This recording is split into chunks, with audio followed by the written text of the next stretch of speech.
Coaches with plenty to say at the NFL Combine in Indy. The Raiders have the #1 overall pick. They are desperately in need of a quarterback. They're leaning on Tom Brady for that. The general manager, John Spytek, made it clear Brady isn't just a ceremonial minority owner. He's actively involved in this franchise-defining decision. He's the best ever to do it, and so I think whoever the quarterback is that's playing for the Raiders has a unique opportunity to learn from the best. And, Tom's got a lot of humility to him, and just because he did it a certain way, he doesn't have, expectations that you do it all that way too, but there are some things that he's uncompromising on, and I think it's whoever the quarterback is for the Raiders, I think Tom is a great resource for them. Dominique, your response? I think they're made better by having access to Tom Brady, but the assumption that the all-time great, is a good coach or quarterback whisperer, I think is a little bit of a leap. We don't really have a history of, great players transitioning into being great mentors. And don't that man got a job? No, he got another job to do. He can't be raising quarterbacks. He got 6 other jobs to do. So depending on how much time he has to devote to this. I agree with what you're saying in principle, that historically, the all-time great players have not turned into all-time great coaches, and usually it's because they had all-time great skill sets, and their coaching is generally, well, why can't you just do what I did? The thing about Brady, though, and you played with him, is that he seems a little different.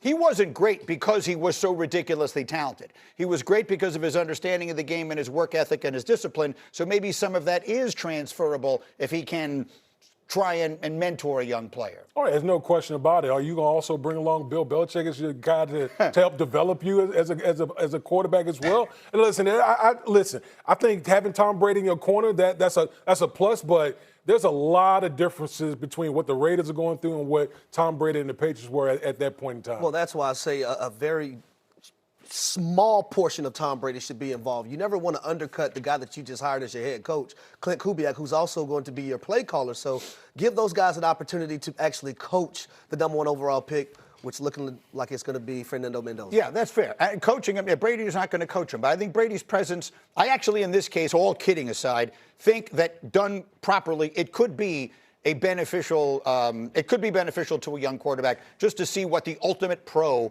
looks like in the up close and personal. Let me get to another quarterback situation, and that would be with the Houston Texans. The GM, Nick Caserio, sharing notable insights amid all trade speculation surrounding their quarterback, C.J. Stroud.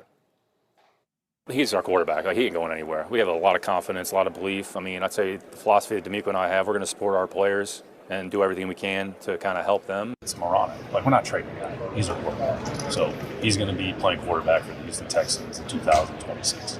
So anything beyond that, again, that's your world. You guys can speculate on that, but we're not trading CJ Stroud. Okay, so that's exactly the right thing for him to say, Dominique. Is it the right thing for them to be thinking, that it is moronic, the idea that they would be considering any change at quarterback coming off what was a disaster, obviously, in that playoff game in New England? Yeah, I think it's the absolute right way to approach things with C.J. Stroud right now. The only question would be if you were going to move on to him, to who would be the other quarterback. And Davis Mills is on the roster, who they won some games with. But when you watch these two quarterbacks play, you can see that the ceiling is much higher. The things that C.J. Stroud is capable of doing is much more impressive than Davis Mills. So there's no competition there, and there's no reason to move on from a quarterback who's shown you the ability to be a franchise quarterback, despite the fact that it got really ugly at the end last year. You made an interesting point this morning, though, about Davis Mills and the possibilities in his future. Yeah, I think that there's going to be teams that's going to be sniffing around trying to trade for Davis Mills because Davis Mills played well in C.J. Stroud's absence. So, from the Houston Texans perspective, how much will it take for you for a team to pry Davis Mills, out of that organization? Because we know what he meant to the Houston Texans last year. Once upon a time, Davis Mills was the highest rated quarterback in his high school class. He has been on the radar a very long time and has had a lot of injury questions over the years. Go ahead, Harry. Well, let me say this. If Davis Mills was the guy, they wouldn't have drafted C.J. Stroud second overall in 2023. Right. They've been to the playoffs the last 3 years. And, yes, I do agree with Caserio. This is moronic to think that a player of C.J. Stroud's caliber is going to be traded this offseason. Surround him with better pieces, better offensive line players, a better running back, probably a better tight end as well, more wide receivers, and then let's have this conversation next season. Finish it up, Nick. Yeah, I think Davis Mills being talked about is just evidence to a conversation we were having earlier about the best thing to benefit Josh Allen will be a great defense. I think that defense really buys whoever the quarterback is a lot of time to not have to push and not have to press. I think the issue with C.J. Stroud was in the playoffs, he started to press. Let me get to one more from the Combine yesterday as we hear some of the quotes, and this is from the Jets head coach Aaron Glenn. He's going to take over the defensive play calling after a rough debut with the team. Here's what he had to say about his new responsibility yesterday. To me, play calling is my superpower, really. Doing it for 4 years in Detroit, and, man, just look at the maturation of those 4 years of how we improved every year and how I improved as a play caller. I really miss doing that, and I think it's a huge part of helping us become the team that I see us become, the team that New Mood sees us become, the team that Woody sees us becoming. It's his superpower, D. Wood. So what obviously they just wanted to hold that in abeyance for a year. Why you had to call on me on this one? Superpower. It's a superpower. It's a super. I will say this, man.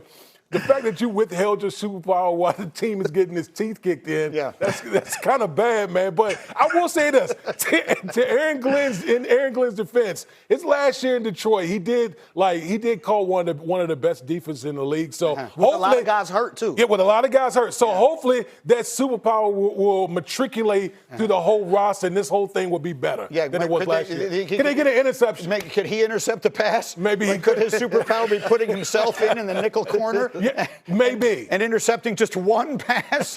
Okay, it's his superpower, so I feel pretty good. It seems the entire league had the kryptonite for that last year. We'll see if that turns around. Coming up, could the future of Aaron Rodgers go through Minnesota and not Pittsburgh? Next year, we're all over it as we roll on. It's a Wednesday from snowy New York. It's Get Up on ESPN. On Get Up, 3 things you need to know from college basketball last night. How good is Cameron Boozer? 24 points, 13 rebounds. Duke obliterated Notre Dame last night in South Bend. A 44-point win for Boozer, his 9th 2010 game this year, tied for the most among Division I freshmen. Speaking about standing young players, how about A.J. Dubonsa, leading number 19 BYU. He had 29 and 8 rebounds, but not enough. Cougars upset at home by unranked UCF. Dubonsa now has 21 games with 20 points this year.